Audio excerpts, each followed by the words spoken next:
শিক্ষক থেকে ফের পরীক্ষার্থী।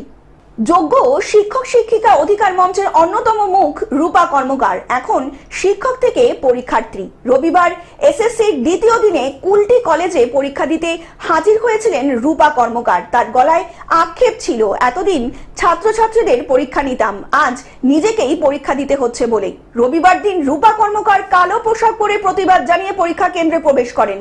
হ্যাঁ, আমি টিচার ছিলাম এবং এখনো আগামী ডিসেম্বরের 31 তারিখ পর্যন্ত আমি চাকরিরতা।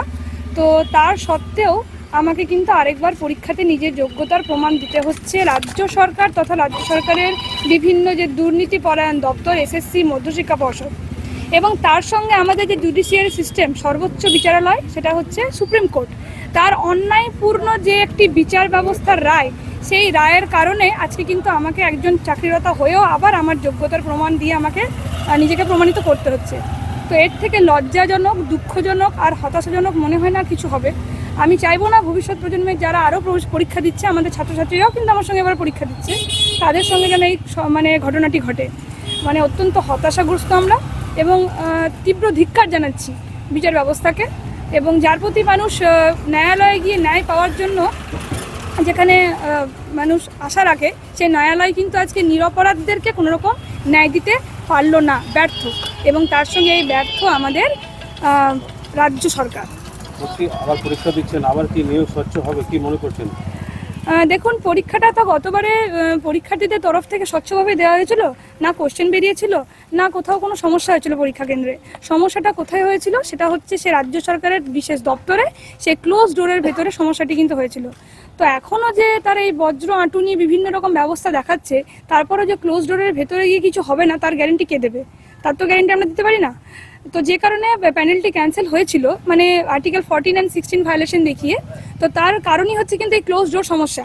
তো এরপরেও কিন্তু এখনও সেই সমস্যাটা হতেই পারে।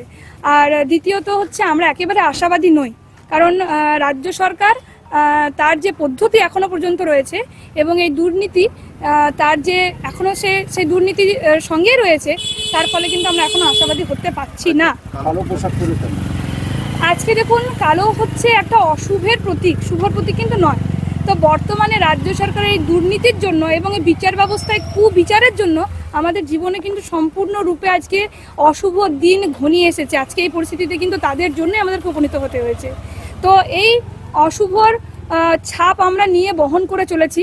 আমরা কিন্তু এতদিন রাস্তায় আন্দোলন করেছি, রাস্তায় পড়ে থেকেছি, এবং তারই প্রতীক হিসেবে আজকে আমরাও কিন্তু একটি প্রতিবাদ কর্মসূচি পালন করছি। সেই জন্য আমরা তার প্রতীক হিসেবে কালো পোশাক বা কালো রঙকে ব্যবহার করছি। আসানসোল থেকে সৌমিত্র গাঙ্গুলির রিপোর্ট, গ্লোব নিউজ। এখন থেকে গ্লোব টিভি দেখুন আপনার স্মার্টফোনেও। গুগল প্লে স্টোর অথবা অ্যাপল স্টোর থেকে ডাউনলোড করুন গ্লোব টিভি লাইভ অ্যাপ। এছাড়া জিও টিভি অ্যাপ থেকে দেখুন গ্লোব টিভি লাইভ।